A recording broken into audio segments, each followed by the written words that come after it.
So what the hell do they want? Delius said, as he stared at the transmission.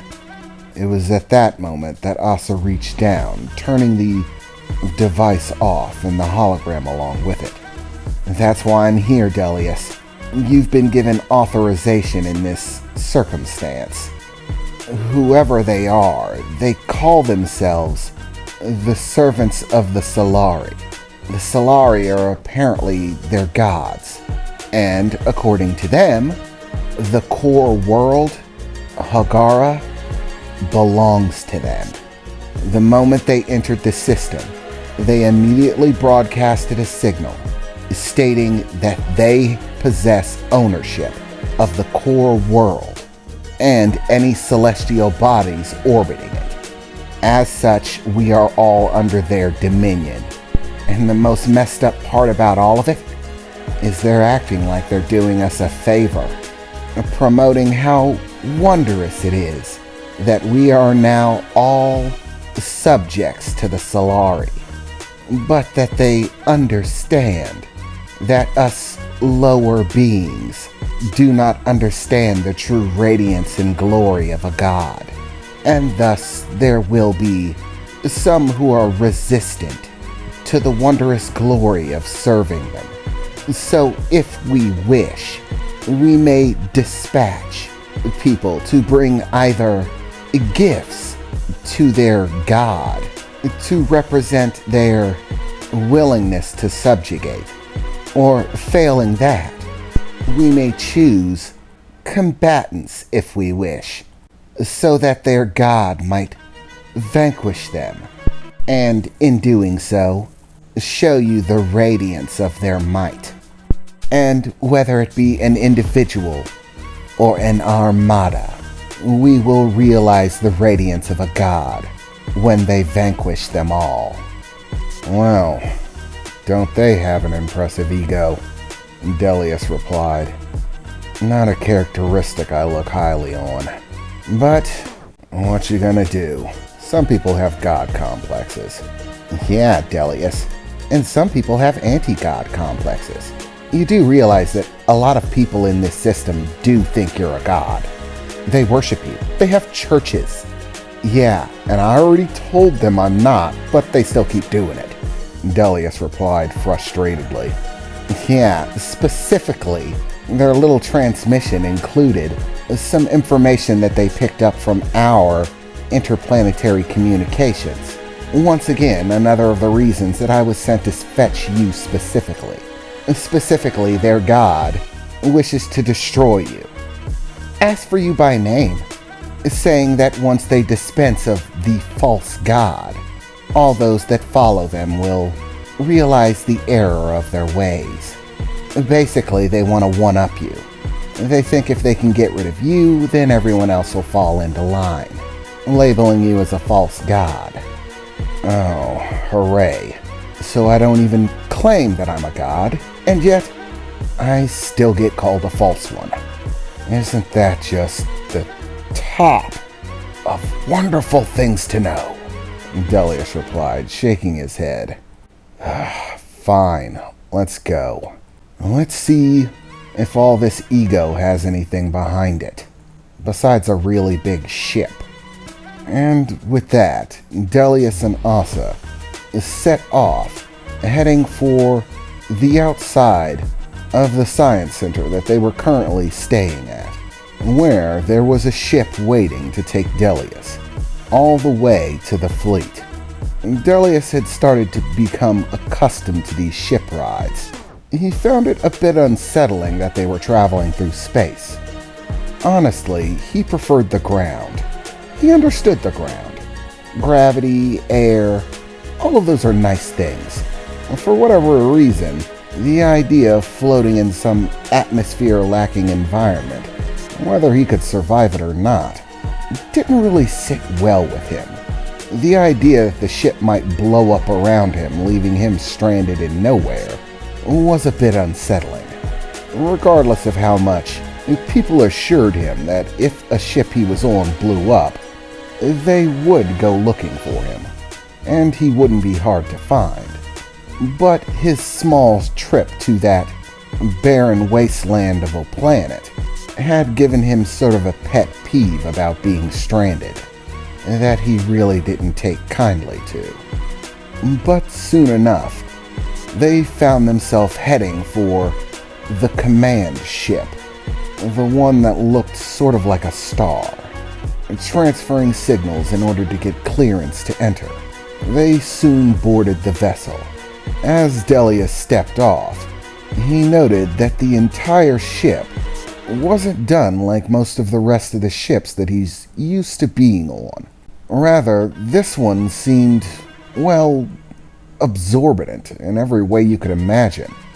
Everything glistened with gold and silver, tapestries and rugs.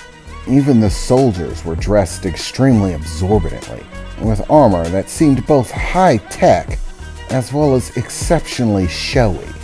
Surprisingly, many of them actually donning weapons that seemed more like the things he was accustomed to, swords and spears.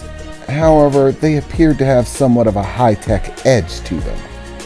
As Delia stepped off the ship, he was greeted by several men in long robes, all wearing shimmering gold, of course, and exorbitantly dressed.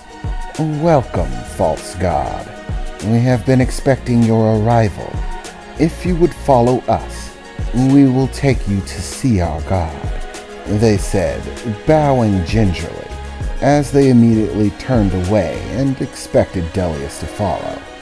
He begrudgingly did so, though this entire thing seemed like a pain in his ass, eventually following into some sort of transport lift, which he had seen on many other ships, but of course on this one, just like everything else, it was over the top, absorbently made to look decorative in every fashion possible. It seemed that not only did everything on this ship have to function, but it also had to look beautiful while it was at it. It seemed sort of like a waste to Delius. Over-incumbent style was not something that he liked himself. He was a man of plain and necessary things. Being over-flashy does nothing, in his opinion.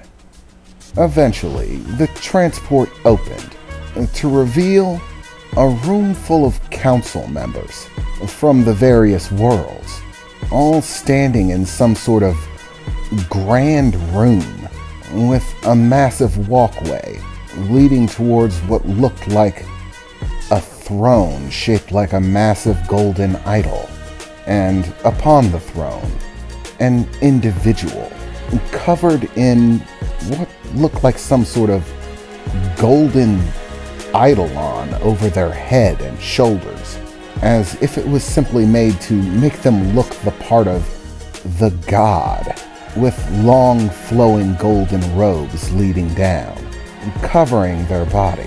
The eidolon shape was of that of a man's face with a golden ring around it, the man's face looking very stern, all of which ran down into large, gapingly massive shoulder pads, from which draped the golden fabric which covered the form of whoever was wearing it.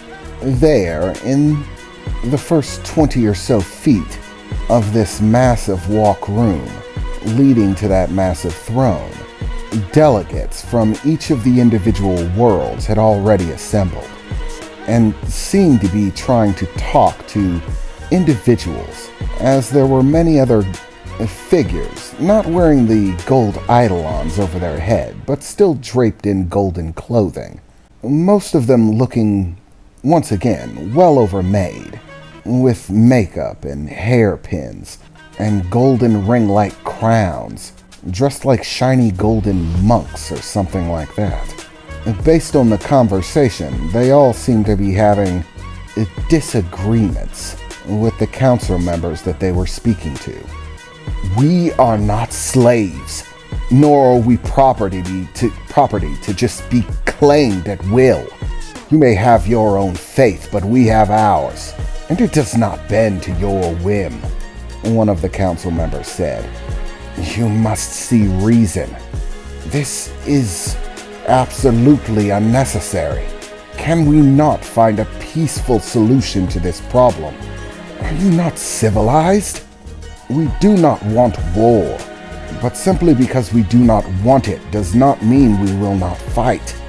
I am here to find a way around that, a peaceful solution to our problems, another of the council members said, as the robed golden individuals had only a single response, regardless of what they asked. Our God hears your dissatisfaction. However, it changes nothing. All worlds within this system now belong to the Solari. You are now all his subjects. This is a grand gift. Those that fall under the rule of the Solari shall know everlasting peace, structure, and unity, regardless of your original race or world. All are welcome under the divine glow of the Solari. You should be pleased of this. As Delius entered, several men stepped up from behind him. Now entering the dominion of the Solari, the false god Delius, they announced loudly from behind him, as Delius rolled his eyes and sighed deeply. Ugh, could you not call me that? He said, looking back at them in frustration.